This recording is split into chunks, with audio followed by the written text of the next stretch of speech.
Hey, welcome back, students. In this video, we're going to go ahead and talk to you about chemical properties.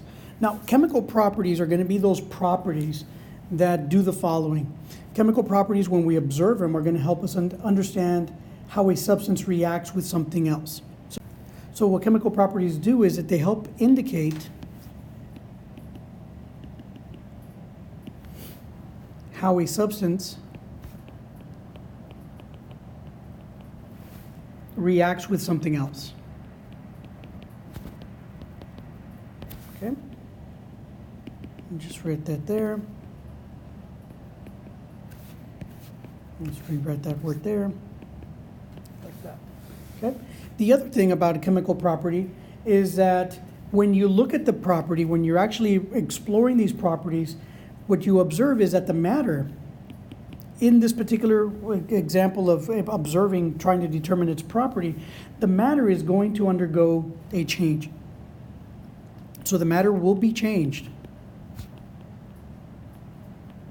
into something new. And so when I mean something new, I'm talking about a new substance. And this is going to be typically observed after a reaction has occurred, which is characteristic of these chemical properties here. Okay, so the key thing to identify here is the matter will be changed. So the identity of the substance or the identity of the matter does not retain. It is going to change as a result of going through this process, this reaction with something else. Okay, and so let's look at some examples here. What are some examples of this? Well, for example, if you were to go actually and burn some paper.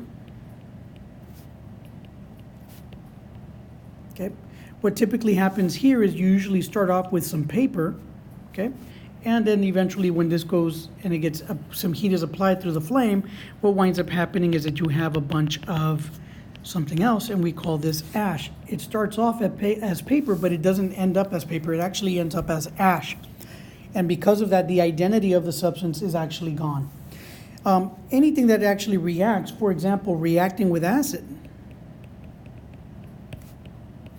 this is a chemical property that we observe, okay? Or if it reacts with air, for that matter, it does not matter. As long as it's reacting, this is an example or a property of a chemical property that you should be aware of, okay?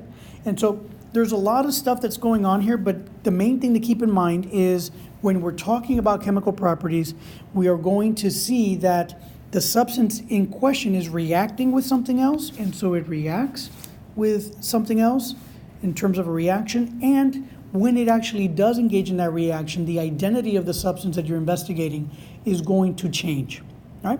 So that is the way you tell a chemical property when you're observing it. Now, in the previous video, we learned about physical properties. Go ahead and watch these two videos again and kind of see how these two change. In the chemical property, the identity changes for the substance, but if you look back at the other video, the physical property, the identity of the substance does not change, and that is a very key point when determining the difference between a chemical and a physical property. So, hope you enjoyed the lesson. Go ahead and subscribe, keep watching, keep learning, and we'll see you in the next video.